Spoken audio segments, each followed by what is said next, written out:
할렐루야. 11월 11일 목요일 가정에서 함께하는 새벽 예배에 오신 여러분을 환영하고 축복합니다. 우리 함께 찬송가 365장 마음속에 근심 있는 사람, 우리 함께 찬양하시면서 새벽 예배를 시작하겠습니다.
기도하겠습니다. 사랑의 하나님, 오늘도 우리를 깨워주셔서 말씀과 기도의 자리로 우리를 불러주시니 감사를 드립니다. 오늘도 각자의 기도 제목을 가지고 아버지께로 나아갑니다. 특별히 힘들고 어려운 가운데 계신 성도님들이 있다면 이 새벽에 찾아가 주셔서 위로하여 주옵시고 모든 것을 주님께 아뢰며 친구 되신 주님만 바라보며 하루를 시작할 수 있도록 인도하여 주옵소서. 오늘도 우리의 영적인 눈과 귀가 열려져서 하나님의 일을 하시는 모든 것들을 보기 원합니다. 하나님, 주님 뜻을 분별케 하여 주시고 하나님께서 우리에게 맡겨주신 일들 믿음으로 잘 감당할 수 있도록 성령님 임하여 주옵소서. 감사드리며 우리 주 예수님의 이름으로 기도하옵나이다. 아멘. 네, 오늘 하나님께서 주시는 말씀은 욥기서 22장 1절에서 20절까지 말씀인데 제가 읽어드리겠습니다. 대만 사람 엘리바스가 대답하여 이르되 사람이 어찌 하나님께 유익하게 하겠느냐. 지혜로운 자도 자기에게 유익할 따름이니라. 내가 의로운들 전능자에게 무슨 기쁨이 있겠으며 내 행위가 온전한들 그에게 무슨 이익이 되겠느냐. 하나님이 너를 책망하시며 너를 심판하심이 너의 경건함 때문이냐. 내 악이 크지 아니하냐. 내 죄악이 끝이 없느니라. 까닭 없이 형제를 볼모로 잡으며 헐벗은 자의 의복을 벗기며 목마른 자에게 물을 마시게 하지 아니하며 줄인 자에게 음식을 주지 아니하였구나. 권세 있는 자는 토지를 얻고 존귀한 자는 거기에서 사는구나. 너는 과부를 빈손으로 돌려보내며 고아의 팔을 꺾는구나. 그러므로 올무들이 너를 둘러있고 두려움이 갑자기 너를 엄습하며 어둠이 너로 하여금 보지 못하게 하고 홍수가 너를 덮느니라. 하나님은 높은 하늘에 계시지 아니하냐. 보라, 우두머리 별이 얼마나 높은가. 그러나 내 말은 하나님이 무엇을 아시며 흑암 중에서 어찌 심판하실 수 있으랴. 빽빽한 구름이 그를 가린즉 그가 보지 못하시고 둥근 하늘을 거니실 뿐이라 하는구나. 내가 악인이 밟던 옛적 길을 지키려느냐. 그들은 때가 이르기 전에 끊겨버렸고 그들의 터는 강물로 말미암아 함몰되었느니라. 그들이 하나님께 말하기를 우리를 떠나소서 하며 또 말하기를 전능자가 우리를 위하여 무엇을 하실 수 있으랴 하였으나 하나님이 좋은 것으로 그들의 집에 채우셨느니라. 악인의 계획은 나에게서 머니라. 의인은 보고 기뻐하고 죄 없는 자는 그들을 비웃기를 우리의 원수가 망하였고 그들의 남은 것을 불이 삼켰느니라 하리라. 아멘. 네, 오늘 본문은 어제 본문이었던 21장에서 욥이 변론을 하자 다시 엘리바스가 나와서 그의 세 번째이자 마지막 발언을 하는 내용입니다. 욥이 소발에 대해서 변론을 하니까 22장에서 엘리바스가 언성을 높이면서 욥을 정죄해요. 욥의 세 친구들 정말 끈질기죠. 이쯤 했으면 끝내도 될 것 같은데 시간이 지나면서 그들의 발언의 수위가 점점 더 높아져요. 아니 어디 출신의 사람인데 이렇게 막말을 하고 있는 것일까요? 1절을 보니까 대만 사람 엘리바스래요. 대만 사람 엘리바스. 대만 사람이면 설마 타이완 사람은 아니겠죠? 히브리어로 대만은 발음이 테만이에요. 그 뜻은 남쪽이라는 뜻입니다. 미국의 남쪽이면 달라스 정도가 될 것 같은데 달라스는요 달라요. 엘리바스도 달랐어요. 물론 남쪽에서 왔다고 다 다른 것은 아니겠지만 아무튼 이제 3회전이 막 시작된 것입니다. 지금까지 욥기는요 3명의 친구들이 한 차례씩 말을 하면 욥이 친구들의 말에 이제 변론을 하는 이런 방식으로 이제 어제까지 이제 2회전이 끝났고요. 이제 마지막 세 번째 라운드가 남은 건데 좀 다른 것이 있다면 세 번째 때는 소발이 등장하지 않아요. 엘리바스가 열을 뿜으면서 막 노발대발하니까 소발이 설 자리가 없었는지 소발은 나타나지 않습니다.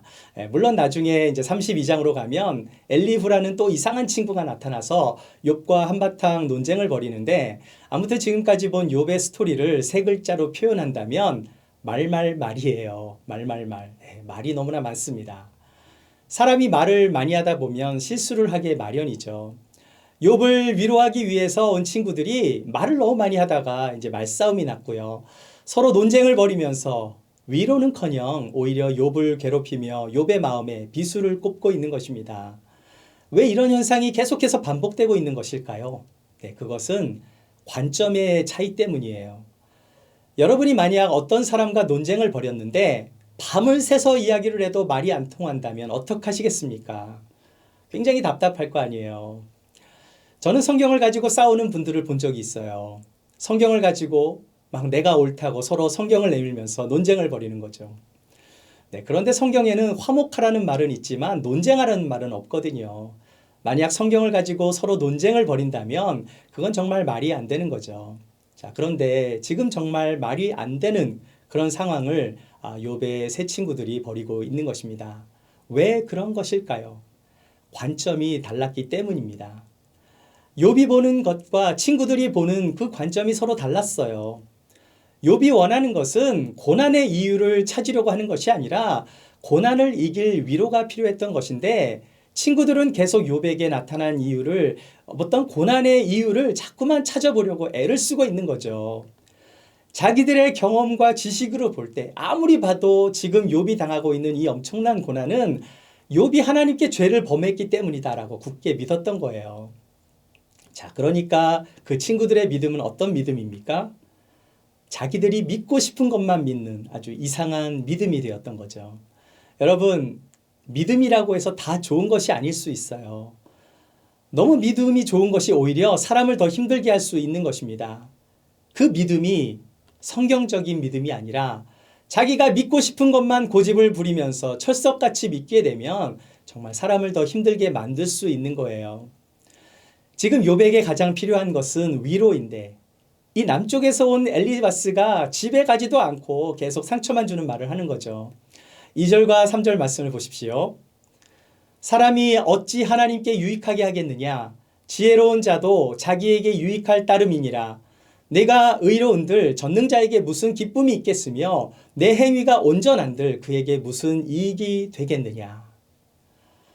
네, 엘리바스는 하나님을 믿는 사람이긴 해요. 자, 그런데 그가 하는 말은 사람의 말이지 하나님의 말씀은 아닌 것입니다. 지금 엘리바스는 하나님에 대해서 말을 하고 있지만 성경적이지 않는 말만 하고 있는 거예요. 엘리바스가 이렇게 말합니다.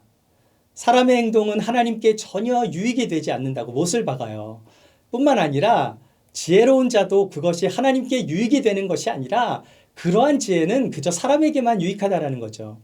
그러니까 사람의 행동이나 사람의 지혜는 하나님께 어떤 유익을 주는 것이 아니라 그냥 사람 자신에게 유익을 주는 것이다 라고 말하고 있는 것입니다.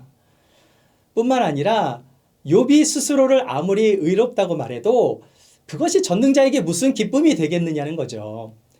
욥이 아무리 의롭고 아무리 행위가 온전하다고 쳐도 그것이 하나님에게 무슨 이익을 주지 못한다라고 하면서 이제 욥이 21장에서 변론하고 있는 이 내용을 가지고 엘리바스가 22장에서 욥을 그냥 이렇게 막 반박하고 있는 것입니다.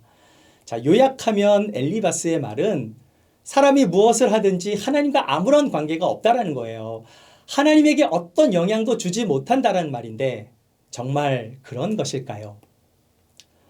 사실 인간은 연약한 피조물이기 때문에 언젠가는 모두 흙으로 돌아가야 하는 먼지와 같은 인생이 맞습니다.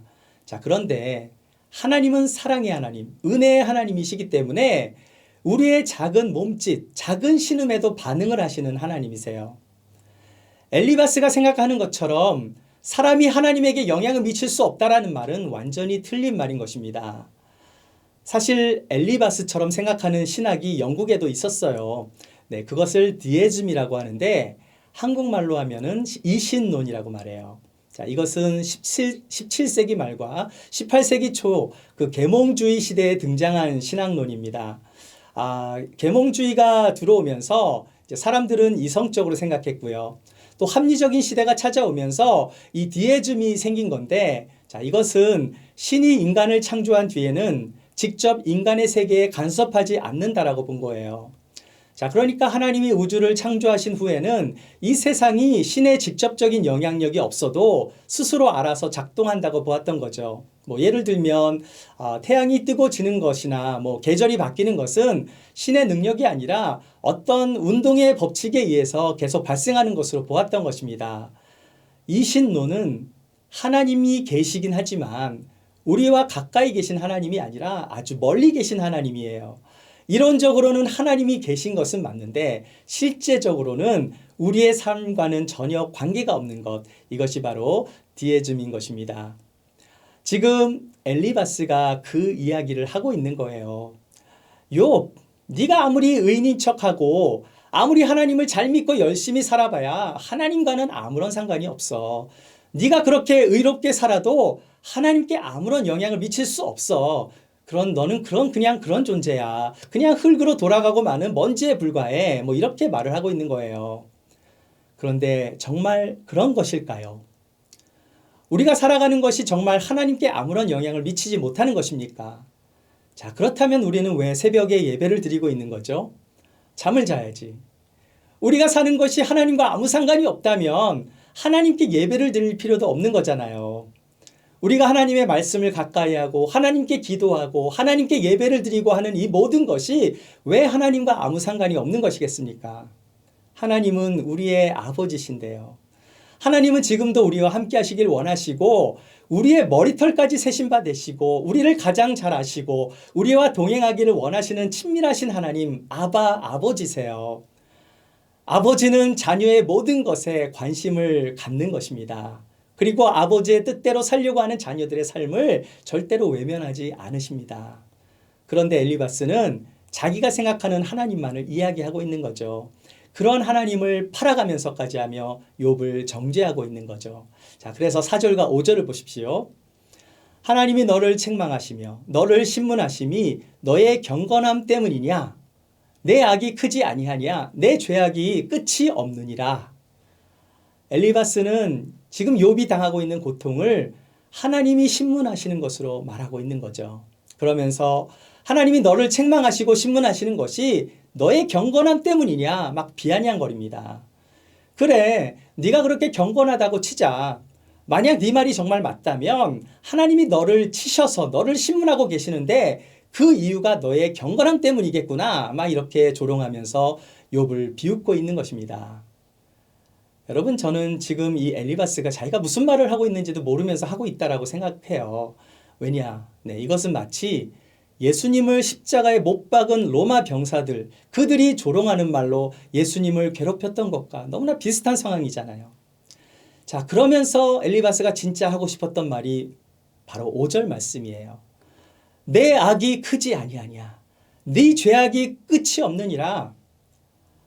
정말 도저히 친구라고 말하기 민망할 정도로 욥을 죄인으로 몰아붙이고 있는데 지금 엘리바스가 가지고 있는 관점이 무엇입니까? 네, 그것은 욥을 정죄하고 있는 그 관점으로 욥을 바라보고 있는 거죠. 지금 욥의 친구들은 엘리바스뿐만이 아니라 빌닷과 소발 그리고 나중에 등장하게 되는 엘리후까지 모두가 욥을 위로하는 것이 아니라 그를 공격하고 있었던 거예요. 욥은 지금 3대1로 싸우고 있는데 나중에 엘리후의 등장까지 하면 4대1로 싸워야 합니다. 1대1로 논쟁하는 것도 아니고 4대1로 논쟁을 하면 누가 유리하고 누가 불리합니까? 그것도 지금 욥은요 멀쩡한 상황이 아닌데요. 가진 재산을 다 잃어버렸고 자식도 다 잃고 건강까지 다 잃어버렸지만 친구들은 모두가 쌩쌩하고 멀쩡해요. 그냥 멀쩡하다 뿐입니까? 우리가 욥을 지금 한 달이 넘도록 보고 있는데 말도 안 되는 말을 계속 늘어뜨리면서 세 명이서 막 편을 먹고 짜듯이 그 욥을 궁지로 몰아가고 있는데 우리가 정말 이 말씀을 보는 그 자체도 힘든데 욥은 얼마나 힘들까요? 여러분 한번 생각해 보세요. 엘리바스가 한번 말하면 욥이 대답하잖아요. 그리고 빌닷이 말을 하고 나면 그 다음에 욥이 또 대답하고 소발이 말을 하고 나면 또 욥이 대답하고 욥은 세 명의 친구들의 말에 일일이 다 변론을 해야 되는데 친구들은 한 번씩만 하면 되는 거잖아요. 멀쩡하고 건강한 세 명이 다 죽어가는 사람 한 명과 논쟁을 벌이는 것. 무슨 몰래카메라도 아니고 이게 무엇입니까? 지금 엘리바스가 말하고 싶은 것은 그냥 딱 하나예요. 너는 죄인이야. 이 말을 하고 싶었던 것입니다. 네가 이렇게 망한 것 다 너의 죄 때문이야. 네 모습을 한번 봐라. 네 죄악이 얼마나 큰지 한번 봐야 돼. 정말 너의 죄악이 끝이 없구나. 이렇게 그를 정죄하고 있는 것입니다. 여러분, 욥의 친구들을 보면서 어떤 생각이 듭니까? 사랑하는 마음이 없으면 우리가 천사의 말을 한다고 해도 울리는 꽹과리와 같을 수 있는 것입니다. 그런데 이러한 모습이 우리들의 모습이 될 수도 있다는 사실이에요. 우리가 사랑하는 마음이 없으면 우리가 하는 말이 그냥 공수표를 날리는 것과 마찬가지가 되는 거예요. 우리가 얼마나 많은 그 시간에 기도하겠다는 말 너무나 잘하잖아요. 그런데 여러분 정말 기도해 주십니까? 애초부터 마음이 없으면 우리는 빈말을 하게 되어 있어요. 그리고 그 마음에 진심이 없으면 남을 힘들게 만들게 되는데 그것은 나중에 아무리 속이려고 해도 결국은 다 드러나게 되어 있습니다. 또한 우리의 모습도 욥의 친구들처럼 한번 어떤 생각이 꽂히면 그 생각이 잘 바뀌질 않아요. 아무리 이야기를 해도 바뀌지 않는 완고함, 그 완고함이 결국은 사람을 힘들게 만들고 더 나아가서는 한 영혼을 망가뜨리게 되는 것입니다. 지금 엘리바스와 그의 친구들은 마치 예수님 당시에 있었던 바리새인과 서기관들의 모습처럼 그렇게 친구들이 그런 모습을 하고 있는 거예요. 마치 누구를 감시하고 있는 사감 선생님처럼 욥을 막 위아래로 훑어보면서 뭔가 꼬투리가 잡힐 만한 것이 있으면 그것을 찾아내서 꼭 벌을 주려고 하는 사람처럼 막 눈을 시퍼렇게 뜨고 욥을 정죄하고 있는 것입니다. 그러면서 6절부터 11절까지의 말씀을 보시면 욥을 악인으로 사정없이 몰아붙이는 말을 해요. 엘리바스는 욥의 그 악행을 구체적으로 막 나열하면서 그렇게 말을 퍼붓습니다. 첫째는 욥이 가난하고 힘없는 사람을 괴롭혔다라는 거죠. 둘째는 도움이 없는 필요한 사람들을 매정하게 대했대요. 셋째는 약한 자에게는 강하게 하고 강한 자들에게는 비굴하게 했대요. 넷째는 과부를 빈손으로 그냥 돌려보내고 고아의 팔을 꺾어버렸다고 막 그런 식으로 말을 해요. 이런 식으로 자기가 막 말을 만들면서 이런 이유 때문에 욥아 네가 정말 재난과 두려움과 염려가 가득한 거야. 이러면서 그에게 저주를 퍼붓고 있었던 것입니다. 그런데 말입니다. 엘리바스가 말하고 있는 것처럼 욥이 정말 그렇게 행동을 했나요? 엘리바스 자신은 본 적도 없으면서 욥을 자기 생각에 끼워 맞춰서 지금 소설을 쓰고 있는 거죠. 그리고 엘리바스가 말한 대로 하나님은 정말 우리의 삶에는 전혀 관심이 없는 분이십니까? 하나님의 아들이신 예수님이 이 땅에 오신 이유는 죄인을 정죄하기 위해서가 아니라 죄인을 구원하시기 위해서 오신 거잖아요. 예수님은 마음이 아프고 육신이 병든 자들에게 가까이 다가가셔서 그들을 치유해 주셨어요. 예수님이 그렇게 하신 이유는 우리가 그분의 자녀이기 때문이에요. 아이를 둔 어머니는 아무런 의학적인 지식이 없어도 자녀가 아플 때 밤을 새서라도 그 자녀를 보살펴 줍니다.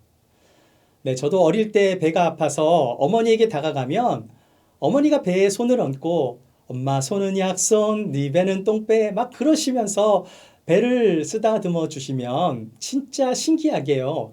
아픈 것이 사라졌어요. 그 이유가 무엇일까요? 네, 첫째는 어머니의 사랑 때문이겠죠. 둘째는 어머니가 배를 쓰다듬어 주면 나을 것이라는 아이의 믿음 때문인 거예요. 그래서 저도 좀 써먹어 봤는데요. 진짜 이게 월크를 하더라고요. 제 아내가 위가 안 좋아서 가끔씩 체하기는 하는데요. 제가 이제 배운 것이 있기 때문에 아내의 배에 손을 얹고 내 손은 약손, 네 배는 똥배 막 그러면 이제 기분 나빠하겠지만 정말 배에다 손을 얹고 그렇게 기도를 해주고 또 안마도 해주고 하면은요. 정말 기가 막히게 체한 것이 다 내려갑니다. 이것이 저는 사랑의 마음이라고 생각해요.